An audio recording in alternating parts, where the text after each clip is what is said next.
Hello! I'm going to talk about this tree of wellness. So, the optimal health tree.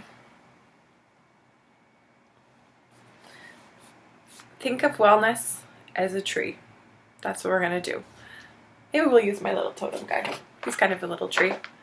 So, holistic health involves the whole body. The body, the mind, digestion, food, your lifestyle, everything. So, you have to make sure it's balanced. So over here on this branch, imagine your dietary wellness. Try to find a balance between dietary wellness, lifestyle wellness, functional wellness. Dietary wellness over here can include fiber, fats, carbs, water, minerals, antioxidants, proteins, proper diet, keeping your food sensitivities at bay, avoiding them. It's really important to have a good balance for digestion and nutrition and dietary needs over here. On the other tree branch of our optimum health tree, it's important just to have like a great approach to different things. Relationships, healthy relationships are important. You don't want to have those toxic relationships in your life. There's a lot of shitty people out there. Unfortunately, there's tons of great people, and not even shitty people. There's just people who go through really tough times, but they don't really take the initiative to help themselves. I've had a couple people in my life. It's just you're there for them, you support them, but they are just not willing to support themselves, and I just find those relationships super, super draining.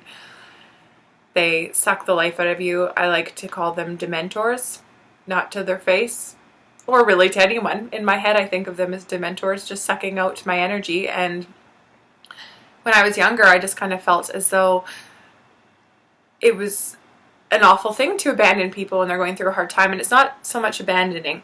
If you are there for a long time for someone and they just aren't helping themselves, you need to give them some tough love. I mean, if they come back into your life one day and they've helped themselves, great. Accept them back in, love them the way you'd love anyone else, but you do have to be careful not to drain yourself with other people's negative energies, that's for sure. And I think there's something to it, that's for sure. So I've just kind of started cutting people out in the last couple of years, and I think it's a good thing. But I am so lucky. I have so many great friends who love me and I love them, and yeah, just so supportive, and I am so lucky. I love them. Okay. Anyways, another important thing for having proper lifestyle wellness is having proper sleep and rest. Get your body to the optimum amount of function. Proper exercise. I struggle. I'm lazy. I'm sloth. I don't like to be. I just feel as though there's not enough hours in the days, and I am a night owl, and then I sleep in and there's not enough time for exercise. So I'm trying to change that, trying to go for little walks, and that's really important. Just to, even if you just go for a 20-minute walk, you just feel so much better and more alive and awake and lovely and great. Managing stress is a big part of your lifestyle wellness branch. Stress just brings you down, and there's different ways to deal with it, and it's all kind of about perspective too, and making sure you stay on top of things. So try to stay on top of your things and balance your stress, and you will feel better. Environmental toxins are a big thing as well, like cleaning products. There's lots of shit in cleaning products. Skincare lines, there's a lot of shit skincare lines. There's a lot of good products you can get out there. If you think about it, your skin is your biggest organ, and it is, I've heard somewhere, well, I've read somewhere as well, but that once you put something on your skin, it is absorbed and circulated through your body within 30 seconds. So if you're putting some sort of shitty lotion on your body every day, there's a bunch of fucking chemicals in there that's going right into your body, and your liver is going to work super hard to detox it. And if your elimination system isn't working, you're going to get some toxin circulation and shit's going to go down. Yeah, personal care is big. Just taking care of yourself, as I said, for lifestyle wellness. cleaning products, talked about emotional toxins. This kind of connects to healthy relationships.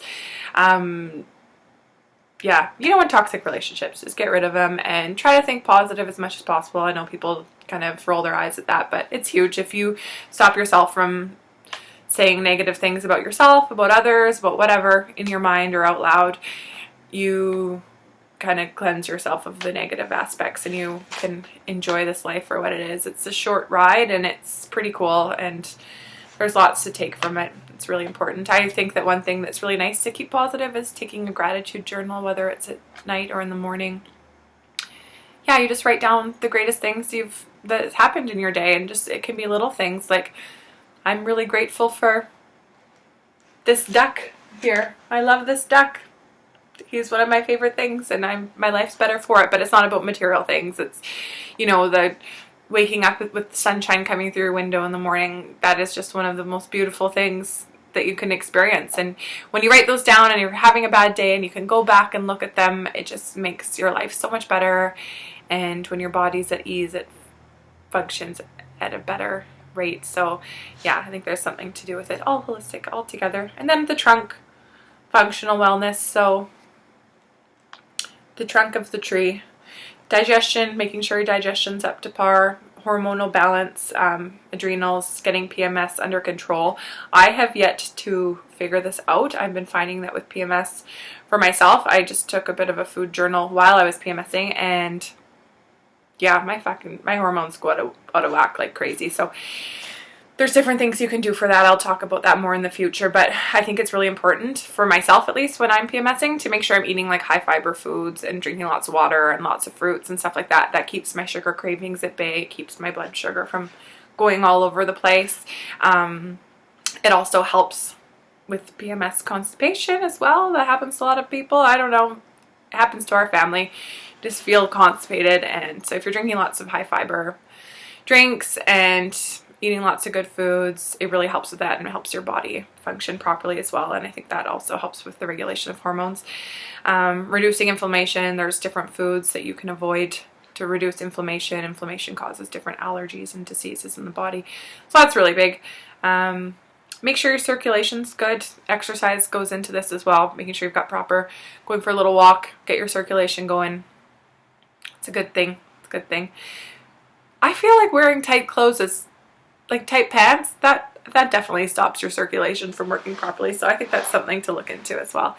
And make sure your detox systems are working well. Your liver, to be more precise, and make sure your bowel health is up to snuff.